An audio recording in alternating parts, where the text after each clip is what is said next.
Everyone. तो आज हम लोग जो है क्लास 8 का सिंथेटिक फाइबर्स एंड प्लास्टिक का पार्ट 2 करने वाले हैं। पिछला वीडियो में हमने सिंथेटिक फाइबर्स के बारे में पूरा जाना था, ठीक है, टाइप्स ऑफ सिंथेटिक फाइबर्स के बारे में पढ़ा था, ठीक है, तो सब चीज़ पढ़ा था। तो बस एक टॉपिक छूट गया था, उसमें वो था प्लास्टिक्स, ठीक है। तो प्लास्टिक्स के बारे में आज हमको पढ़ना है, तो स्टार्ट करते हैं। तो प्लास्टिक्स क्या है, तो ये भी ऐसे ही मतलब एक तरह के क्या होते हैं, आर्टिफिशियल मटेरियल ही है ना, जो ह्यूमन बींग्स ने बनाया है। और ये किससे बने होते हैं, ये पॉलीमर्स से ही बने होते हैं, ठीक है। जैसे कि आपका जो वो था क्या, सिंथेटिक फाइबर्स थे, वो भी किससे बने हुए होते, पॉलीमर्स से बने हुए थे। पॉली मतलब मोर देन वन, एक से ज्यादा पॉली, और मर्स मतलब क्या, यूनिट्स, है ना। तो इसी को हम क्या बोलते हैं, पॉलीमर्स बोलते हैं। तो यही था हमारा। तो यहाँ पे जो हमको हमारे पास क्या है कि हाँ, ये आपका एग्जाम्पल है प्लास्टिक का, वो है पॉलीथीन, ठीक है। एग्जाम्पल जो है पॉलीथीन। तो पॉलीथीन को अगर हम ब्रेक करें तो ये 2 वर्ड से बना हुआ है, पॉलीइथीन, ठीक है, पॉली और इथीन। तो पॉली मतलब वही मैनी, और इथीन एक आपका क्या है, केमिकल यूनिट है, ठीक है, जिसको बहुत सारे इथीन्स को जोड़ के क्या बनाया गया, polythene. Polythene is also a type of plastic, plastic का टाइप है। तो अगर हम बात करें यहाँ देखिए, तो प्लास्टिक्स का जो फॉर्मेशन होता है, ठीक है, तो अगर हम देखें तो यहाँ पे उसके पास जो उसके मॉलिक्यूल्स हैं, जैसे इथीन है, इथीन कैसे जुड़ सकता है, तो 2 तरह से वो जुड़ सकता है, ठीक है। एक है लीनियर अरेंजमेंट वाला, इस टाइप का, और cross linked arrangement. Cross linked arrangement में क्या है कि एक मॉलिक्यूल के चारों तरफ दूसरा मॉलिक्यूल, मतलब जैसे ये एक मॉलिक्यूल है, तो इधर भी मॉलिक्यूल होगा, नीचे भी मॉलिक्यूल होगा, इधर भी मॉलिक्यूल होगा, ऊपर भी मॉलिक्यूल होगा। ये आपका जो है इस टाइप के मॉलिक्यूल को हम क्या बोलते हैं, क्रॉस लिंक्ड अरेंजमेंट, ठीक है। इसमें क्रॉस लिंक्ड होता है, ठीक है, हर तरफ से लिंक होता है। लेकिन लीनियर में क्या होता है कि एक स्ट्रेट लाइन का फॉर्मेशन होता है। लीनियर मतलब ये होता है क्या, स्ट्रेट। तो लीनियर में क्या होता है, स्ट्रेट लाइन का फॉर्मेशन होता है। एक पॉलीमर के बस दोनों तरफ, 2 साइड्स में ही दूसरे एक इथीन या एक मॉलिक्यूल के दोनों तरफ ही, दूसरी तरफ जो है क्या चिपके हुए होते हैं, दूसरे मॉलिक्यूल्स, ठीक है। तो अगर हम इन दोनों तरह के प्लास्टिक्स का बात करें, तो this type of plastic is stronger than this, ठीक है। ये जो आपका क्रॉस लिंक अरेंजमेंट वाला प्लास्टिक होता है, वो लीनियर अरेंजमेंट वाले से क्या होगा, ज्यादा स्ट्रांग होता है, ठीक है। स्ट्रांग होने का रीजन क्या होगा, स्ट्रांग होने का रीजन यही है क्योंकि यहाँ पे जो 2 मॉलिक्यूल्स के बीच में ये क्या कहते हैं, फोर्स है, बस यहाँ पे 2 ही है, एक है ना, लेकिन यहाँ पे 4 फोर्सेस हैं। तो इनको मतलब कि अगर आप ब्रेक करने का सोच रहे हैं, तो ब्रेक करने में आप यहाँ पे 2 ही फोर्सेस है, आसानी से तोड़ सकते हैं, लेकिन यहाँ पे 4 है, तो आपको ज्यादा टाइम लगेगा तोड़ने में, सिंपल सा बात है ना। तो इसलिए जो है ये ज्यादा स्ट्रांग होते हैं एज कम्पेयर टू दिस, ठीक है। इसके बाद अगर हम बात करें तो हमको टाइप्स ऑफ प्लास्टिक्स पढ़ना है, 2 तरह का प्लास्टिक्स के बारे में पढ़ना है। तो फर्स्ट वन जो है उसमें कुछ ज्यादा नहीं पढ़ना है, तो सिंपल सा हम यहाँ लिख दिए हैं थर्मोप्लास्टिक्स, ठीक है। थर्मोप्लास्टिक्स क्या होते हैं, ऐसे प्लास्टिक्स जिनको आप थोड़ा सा हीट कीजिए, वो डिफॉर्म हो जाते हैं, वो पिघल जाते हैं, फिर उनको आप किसी भी शेप में बदल सकते हैं, ठीक है। ऐसे प्लास्टिक्स को हम क्या बोलते हैं, थर्मोप्लास्टिक्स बोलते हैं, ठीक है। The plastics which gets deformed easily on heating, they are used to make toys and comb, ठीक है। ऐसे प्लास्टिक्स जो क्या होते हैं, डिफॉर्म हो जाते हैं आसानी से क्या हो जाते हैं, डिफॉर्म मतलब अपना शेप चेंज कर लेते हैं, ठीक है। जैसे ही हम उसको हीट करते हैं, गर्म करते हैं, तो वो अपना क्या चेंज कर लेते हैं, शेप चेंज कर लेते हैं, ठीक है। उसको हम क्या बोलते हैं, थर्मोप्लास्टिक। इनकी मदद से जो छोटे मोटे हमारे जो ज्यादातर टॉयज होते हैं, है ना, सारे टॉयज जो है वो इसी प्लास्टिक से बनाए जाते हैं। और घर में यूज होने वाला कॉम या कोई भी ऐसा सामान जिसमें हम गर्म चीज स्टोर नहीं करते हैं, वो सब किसका बना होता है, वो इसी प्लास्टिक का बना होता है, थर्मोप्लास्टिक का, ठीक है। तो यहाँ पे हमारा ये थर्मोप्लास्टिक हो गया। अब दूसरा जो टाइप है प्लास्टिक का वो देख लेते हैं। तो अब है थर्मोसेटिंग प्लास्टिक, ठीक है, जो इसका सेकंड टाइप है। जो यही 2 टाइप्स हमको पढ़ने हैं, एक तो थर्मोप्लास्टिक पढ़े और दूसरा है थर्मोसेटिंग प्लास्टिक्स, ठीक है। ये ऐसे प्लास्टिक्स होते हैं जब इनका फॉर्मेशन होता है, ठीक है, इनको जब बनाया जाता है, उसी समय जो इनको शेप दे दिया जाता है, उसके बाद ये शेप चेंज नहीं कर सकते हैं। मतलब आप इसको हीट बहुत ज्यादा करेंगे तब जाके ये थोड़ा बहुत सॉफ्ट हो सकते हैं, लेकिन आप इसका शेप चेंज करना बहुत मुश्किल है, ठीक है। तो ऐसे प्लास्टिक्स को हम क्या बोलते हैं, थर्मोसेटिक प्लास्टिक्स बोलते हैं।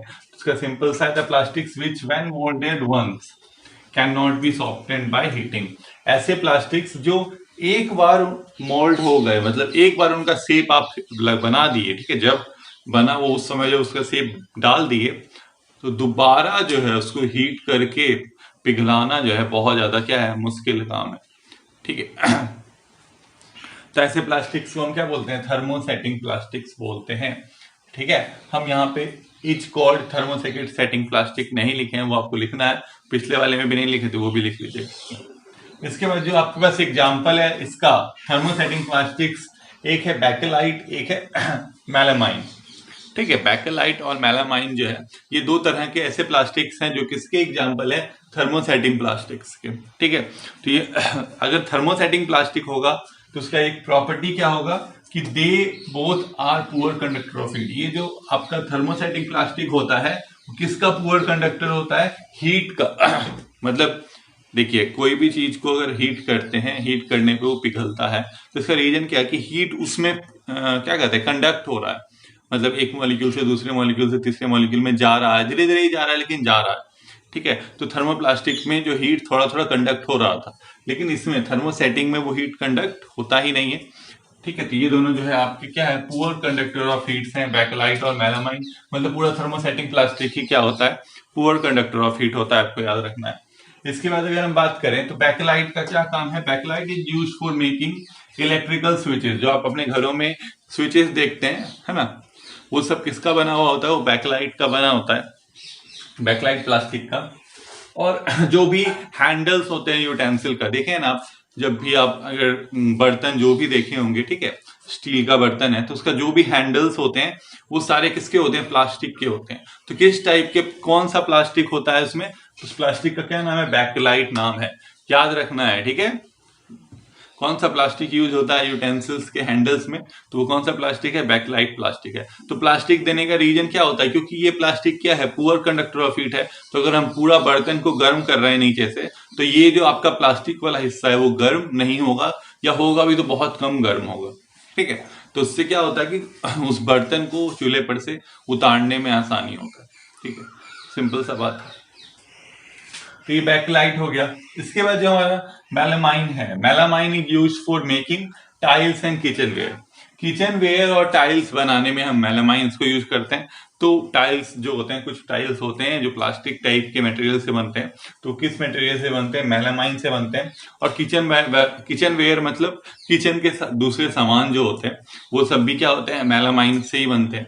इसके अलावा जो आपके हार्ड ऑब्जेक्ट्स अगर आप देखे होंगे, ठीक है, जैसे कि आपका टेबल है, प्लास्टिक का चेयर है, वो सब भी इन्हीं दोनों प्लास्टिक से बनते हैं, ठीक है। तो यहाँ पे हमने क्या किया, थर्मोसेटिंग प्लास्टिक्स कंप्लीट कर लिया। अब हम लोगों को क्या पढ़ना है, advantages and disadvantages of plastics. तो अब है एडवांटेजेस ऑफ प्लास्टिक्स, ठीक है। प्लास्टिक्स जो है आप देख सकते हैं, आप अपने घर में ही देखेंगे तो हर तरफ आपको जो मटेरियल मिलेंगे, ज्यादातर मटेरियल्स प्लास्टिक्स के होते हैं, है ना।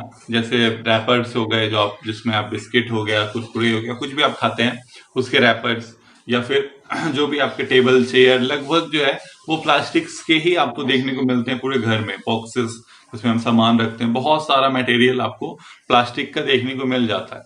तो क्यों ऐसा क्यों है, ठीक है, इसका रीजन है उसके एडवांटेजेस बहुत ज्यादा है, ठीक है। बेनिफिट्स जो होते हैं, पहला जो है, ठीक है, इसको हम छूट गया था ये, तो पहले हम इसको ही नीचे लिख दिए, लेकिन सबसे जो ज्यादा इंपॉर्टेंट है एडवांटेज वो यही है, क्या है, दे आर वेरी चीप, ठीक है, वो सस्ते हैं, ठीक है। आप अगर मान लीजिए कि एक टेबल खरीदते हैं, वो लकड़ी का, मतलब लकड़ी का खरीदते हैं, ठीक है, और एक प्लास्टिक का टेबल खरीदते हैं, तो दोनों के जो प्राइजेस में काफी अंतर होता है, ठीक है। तो ये जो है पहला जो है आपका जो पॉइंट होना चाहिए, सबसे ऊपर लिखिएगा, दे आर वेरी चीप, ये बहुत ही क्या है, सस्ते हैं। इसके बाद second point, plastics are non reactive, they do not corrode easily. ये क्या होते हैं, नॉन रिएक्टिव होते हैं। नॉन रिएक्टिव कहने का मतलब ये रिएक्शन नहीं करते हैं किसी भी चीज के साथ आसपास के, जैसे वाटर हो गया, एयर हो गया, उससे कोई रिएक्शन ये नहीं करते हैं। लेकिन अगर आप किसी दूसरे, मान लीजिए कि आप लोहा का कोई चीज बनाए हैं, तो आपको उसमें टाइम टू टाइम क्या करना होगा, उसमें पेंट करते रहना होगा, नहीं तो क्या होगा कि आसपास की चीजों से रिएक्ट कर जाएगा और क्या बना देगा, उस पर रस्ट हो जाएगा, जंग लग जाएगा। वही लिखा है कि दे डू नॉट कोरोड इजिली, उनमें जंग नहीं लगता है, किसमें, प्लास्टिक्स में। ठीक है, इसके बाद they are light strong and durable. वो क्या है, लाइट यानी हल्का है। कोई भी मटेरियल, कोई भी सामान अगर आप देखें तो अगर कोई चीज प्लास्टिक का है, वही चीज अगर किसी और मटेरियल का है, आयरन का है या वुड का है, तो plastic as compare to them will be light. Plastic जो होगा उनके कंपेरेटिवली हल्का होता है। ठीक है, तो ऐसा हल्का होता है तो ऐसा नहीं कमजोर होता है, हल्का होने के बाद भी वो क्या होता है, स्ट्रांग होता है एंड ड्यूरेबल होता है, मतलब हम उसको बहुत दिनों तक वो यूज कर सकते हैं हम उसको। ठीक है, ड्यूरेबल इसलिए ही होता है, जो आपका पहला पॉइंट है, क्योंकि वो रिएक्टिव नहीं होता है, वो जंग उसमें लगेगा नहीं, तो इसलिए हम उसको लंबे समय तक यूज कर सकते हैं, जब तक जबरदस्ती आप उसको तोड़ ना दें, है ना, तब तक आप उसको यूज कर सकते हैं। इसके बाद they can be moulded into different shapes easily. अब क्या है कि अगर हम अलग अलग शेप्स का उसको बनाना चाहें तो वो भी आसानी से बन सकता है, प्लास्टिक ही है ना, हीट कर देंगे पिघल जाएगा, है ना, पिघला के उसको जो है डिफरेंट डिफरेंट शेप्स में चेंज किया जाता है। ठीक है, लेकिन जो दूसरे मटेरियल्स हैं उनको चेंज करने में बहुत प्रॉब्लम होता है, बहुत ज्यादा लेबर कॉस्ट होता है। पहले अगर आप आयरन को चेंज करने का सोच रहे हैं तो आयरन को बहुत ज्यादा हीट चाहिए, प्लास्टिक के कंपैरिजन में बहुत ज्यादा। उसके बाद अगर आप वुड को किसी शेप में बनाना चाहते हैं तो आपको एक मतलब कि अच्छा सा कारपेंटर चाहिए, एक दो लेबर्स चाहिए, है ना, तो बहुत ज्यादा खर्च है। लेकिन प्लास्टिक्स में ऐसा कुछ नहीं है, उनको आप सिंपली हीट करके आसानी से जो है डिफरेंट शेप्स में मोल्ड कर सकते हैं, बदल सकते हैं। उसके बाद they are poor conductor of heat, due to this they are used as insulators. ये जो है हीट के क्या है, पुअर कंडक्टर्स हैं, है ना, हीट के पुअर कंडक्टर्स हैं, इसीलिए हम इनको क्या करते हैं, इंसुलेटर्स के रूप में यूज करते हैं। आपके पास अगर कोई भी मान लीजिए वायर है, तो वायर के ऊपर किसका कोटिंग होता है, प्लास्टिक का कोटिंग होता है। जैसे स्विचेस हैं वो किससे बने हुए होते हैं, प्लास्टिक से बने होते हैं। तो बहुत क्या कहते हैं, वाइड रेंज है इनके यूजेस का। यूज होने का, वाइड रेंज होने का जो सबसे पहला कारण है कि ये सस्ते हैं। फिर दूसरा कारण है कि ये रिएक्ट ही नहीं करते हैं किसी के साथ। तीसरा है कि लाइट है, हल्के हैं, स्ट्रांग है और ड्यूरेबल है। स्ट्रांग मतलब मजबूत और ड्यूरेबल मतलब लंबे समय तक ये चल सकते हैं। ठीक है, और जो इसका फिर जो आपका क्या हो गया, चौथा पॉइंट जो हुआ, ये जो है हम इसको डिफरेंट शेप्स में क्या कर सकते हैं, चेंज कर सकते हैं इनको इजीली। ठीक है, और पांचवा और आखिरी क्या है कि दे आर इंसुलेटर्स बना सकते, they are poor conductor of heat, heat के पुअर कंडक्टर है, तो we can use them as insulators. ठीक है, हम उनसे क्या बना सकते हैं, इंसुलेटर फॉर्म कर सकते हैं। तो यही है हमारे पास क्या है, एडवांटेजेस ऑफ प्लास्टिक्स। ठीक है, तो अब हम लोग क्या पढ़ेंगे, इसके डिसएडवांटेज। देखिए अब हम लोग पढ़ रहे हैं डिसएडवांटेजेस ऑफ प्लास्टिक्स। ठीक है, ये लास्ट टॉपिक है हमारा इसका, इस चैप्टर का। तो डिसएडवांटेजेस ऑफ प्लास्टिक्स पढ़ने से पहले आपको क्या पता होना चाहिए, आपको बायोडिग्रेडेबल मटेरियल और नॉन बायोडिग्रेडेबल मटेरियल के बारे में क्या होना चाहिए, पता होना चाहिए, तो आपको डिसएडवांटेज समझ में आएगा। ठीक है, तो बायोडिग्रेडेबल मटेरियल्स क्या होते हैं, the materials which gets decompose by the action of micro organism. ऐसे मटेरियल्स जो क्या हो जाते हैं, डिकम्पोज हो जाते हैं एक्शन ऑफ माइक्रो ऑर्गेनिज्म। जैसे बैक्टीरिया उन पे आया तो उनको बैक्टीरिया आसानी से डाइजेस्ट कर देता है। ठीक है, तो ऐसे मटेरियल को हम क्या बोलते हैं, बायोडिग्रेडेबल बोलते हैं। ठीक है, तो बायोडिग्रेडेबल मटेरियल्स कौन कौन से हैं, तो जितने भी लगभग मटेरियल्स किससे बने हुए होते हैं, हमारे प्लांट या एनिमल्स की चीजों से बने होते हैं, वो सब बायोडिग्रेडेबल है। ठीक है, जैसे कि मान लीजिए कि कॉटन का किसी का शर्ट है तो वो बायोडिग्रेडेबल है ना। कुछ अगर कोई एनिमल डेड हो गया, वो क्या है, वो भी क्या है, बायोडिग्रेडेबल है। ऐसे मटेरियल्स जो प्लांट एनिमल्स से बने हुए होते हैं मिलके, वैसे मटेरियल्स क्या होते हैं, बायोडिग्रेडेबल होते हैं। ठीक है, अब दूसरा मटेरियल है नॉन बायोडिग्रेडेबल, बस इसका उल्टा, the materials which do not gate decompose easily. ऐसे मटेरियल्स जो डिकम्पोज नहीं होते हैं आसानी से, मतलब आसानी से कहने का मतलब कि वो बहुत टाइम लगाते हैं डिकम्पोज होने में। ऐसा नहीं है कि नहीं होंगे, लेकिन होंगे, लेकिन हजारों लाखों साल लग जाएंगे। ठीक है, एक क्या कहते हैं मटेरियल को क्या होने में, डिकम्पोज होने में। वैसे मटेरियल्स को हम क्या बोलते हैं, नॉन बायोडिग्रेडेबल मटेरियल्स बोलते हैं। ठीक है, तो यहाँ पे लिखा हुआ है तो अब डिसएडवांटेज देखिए, डिसएडवांटेज ऑफ प्लास्टिक्स का पहला जो पॉइंट है, दे आर नॉन बायोडिग्रेडेबल।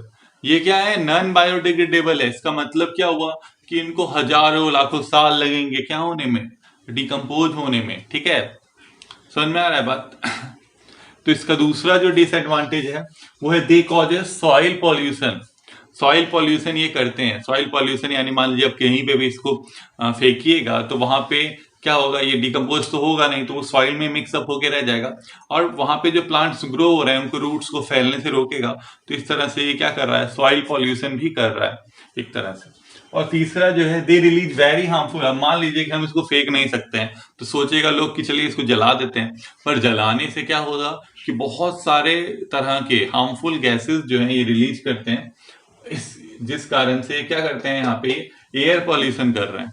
ठीक है, फेंक देंगे, जमीन पे फेंक दीजिएगा तो सॉइल पॉल्यूशन, जला दीजिएगा तो एयर पॉल्यूशन, मतलब अलग अलग तरह के इन्वायरमेंटल पॉल्यूशन जो है वो प्लास्टिक से होते हैं। ठीक है, यही रीजन है कि बहुत सारे स्टेट्स जो है पॉलिथीन बैग्स पे बैन लगा रहा है ना। पॉलिथीन जो है सबसे ज्यादा यूज होने वाला प्लास्टिक है। जो पॉलिथीन होता है वो दुनिया में, या आप कह सकते हैं कहीं पे भी किसी भी कंट्री में चले जाएं तो सबसे ज्यादा यूज होने वाला जो प्लास्टिक होता है वो पॉलिथीन बैग्स होते हैं। ठीक है, तो अब है क्या, मतलब हम लोग जो यहाँ पे पढ़े ये डिसएडवांटेजेस, उनको देख के तो लगता है कि प्लास्टिक्स को यूज ही नहीं करना चाहिए। हम लोग यूज कर सकते हैं बट इन अ लिमिट। ठीक है, एक लिमिट में हम प्लास्टिक्स का यूज कर सकते हैं। ठीक है, जैसे कि अगर हम यहाँ देखें डिसएडवांटेजेस ऑफ प्लास्टिक्स में, तो जो प्लास्टिक्स का बहुत सारा डिसएडवांटेज है, तो अगर हम उनको फेंकेंगे घरों के बाहर तब ना वो डिसएडवांटेज है। जब तक वो घर के अंदर है तब तक वो हमको एडवांटेज ही पहुंचा रहा है। तो उनको क्या कहते हैं, प्लास्टिक्स को ज्यादा से ज्यादा यूज करने के लिए हमको क्या करना होगा, हमको इन 5 आवर्स का यूज करना है। 5 आवर्स का क्या करना है, यूज करना है। पहले 3 आवर्स पढ़े थे, रिड्यूस, रीयूज, रिसाइकल। अब 2 और बढ़ गए उसमें, रिफ्यूज और रिकवर। ठीक है, तो वही पढ़ेंगे हम लोग। देखिए, first one is reduce, second is reuse, third is recycle, fourth is recover and fifth is refuse. ठीक है, तो रिड्यूस, रीयूज, रिसाइकल तो पढ़े ही थे, तो फिर से देख लेते हैं। रिड्यूस मतलब क्या? रिड्यूस मतलब घटाना होता है ना। रिड्यूस यानी कि घटाना। फर्स्ट आर इज रिड्यूस, मतलब उसके यूज को कम से कम कीजिए। ठीक है मतलब लोग जैसे मान लीजिए कि आपको कहीं पे कोई प्लास्टिक बैग है तो नहीं, आप अपना एक थैला लेके जाइए जूट का, है ना, दूसरा थैला, उसमें उस सामान को लेके आइए। तो उससे क्या होगा कि उस जो आपका पॉलिथीन बैग है या जो प्लास्टिक बैग है उसका जो यूज हो रहा है वो कम होगा। ठीक है, तो रिड्यूस मतलब होता है कम करना। सबसे पहले यूज को कम कीजिए। फिर दूसरा जो पॉइंट है हमारा वो है रीयूज, उसको दोबारा यूज कीजिए। ठीक है, मान लीजिए कि आप प्लास्टिक बैग में कोई सामान लाए तो उस प्लास्टिक बैग को कहीं रख दीजिए और दोबारा फिर उसी प्लास्टिक बैग में सामान लाए, तो कम से कम आपका 2-3 बार, अगर आप एक ही प्लास्टिक बैग में सामान लेते हैं तो 2-3 बार अगर उतना सा प्लास्टिक यूज नहीं हुआ तो बहुत ज्यादा प्लास्टिक जो है वो इन्वायरमेंट को नुकसान करने से बच जाएगा। ठीक है, तो थर्ड वन इज रिसाइकल। तो रिसाइकल हम लोग नहीं कर सकते। रिसाइकल करने के लिए हम उन सामानों को, प्लास्टिक बैग्स को फेंकने के बदले प्लास्टिक के चीजों को या किसी भी दूसरा, ऐसा नहीं सिर्फ प्लास्टिक, आयरन भी क्या है, नॉन बायोडिग्रेडेबल ही है, तो उसको आप क्या कहते हैं, ऐसा कबाड़ खाने में बेच सकते हैं। तो वो लोग उनको फैक्ट्रीज तक पहुंचाते हैं जहां पे वो रिसाइकल होकर नई चीजें उनसे बनती है। तो इससे जो है क्या हो रहा है, प्लास्टिक का वेस्ट जो है वो कम होता है, recycle. Fourth one is recover. Recover जो है मतलब अगर कोई सामान खराब हो गया घर में तो उसको फेंकना नहीं है। सबसे पहले उसको कोशिश कीजिए ठीक करने का। ठीक है, जितना जल्दी आप रिकवर मतलब उसको दोबारा से मतलब रिकवर कीजिए, यानी क्या करना है, उसको ठीक करने की कोशिश करना है। ठीक है, जितना ज्यादा आप यूज ठीक करने की कोशिश कीजिएगा उतना कम क्या होगा, वेस्ट फैलेगा। तो जो फोर्थ पॉइंट है हमारा रिकवर है। रिड्यूस मतलब यूज कम करना, रीयूज मतलब दोबारा यूज करना, रिसाइकल मतलब उसको नए प्रोडक्ट्स में चेंज करना, रिकवर मतलब उसको दोबारा से ठीक करने का कोशिश करना, and the last one is refuse. Refuse जो हमारा गवर्नमेंट जैसे बैन लगा दिया है प्लास्टिक बैग्स पे, ठीक है, पॉलिथीन बैग्स पे। तो अगर आपको कोई पॉलिथीन बैग देता है तो आप मना कर दीजिए। रिफ्यूज मतलब क्या होता है, मना कर देना, ठीक है। आप उस बैग का यूज करने से मना कर दीजिए कि हम इस बैग का यूज नहीं करेंगे, या हम दूसरे बैग का यूज करेंगे, पेपर बैग्स का यूज करेंगे या जूट बैग्स का यूज करेंगे, लेकिन पॉलिथीन बैग्स का यूज नहीं करेंगे। इसी को क्या कहते हैं, रिफ्यूज, ठीक है। तो यही हमारे क्या है 5 R's हैं। आपको क्या करना है, आपको इन 5 R's को याद करना है, ठीक है। इनका डेफिनेशंस भी लिखना है खुद से, हमने नहीं लिखा है यहाँ डेफिनेशन आपको खुद से लिखना है, ठीक है। और यहाँ पे चैप्टर खत्म हो गया। आप जो है सारा नोट्स जो आज हम पढ़ाए, पहले जो पढ़ाए थे सारा नोट्स बना लीजिएगा।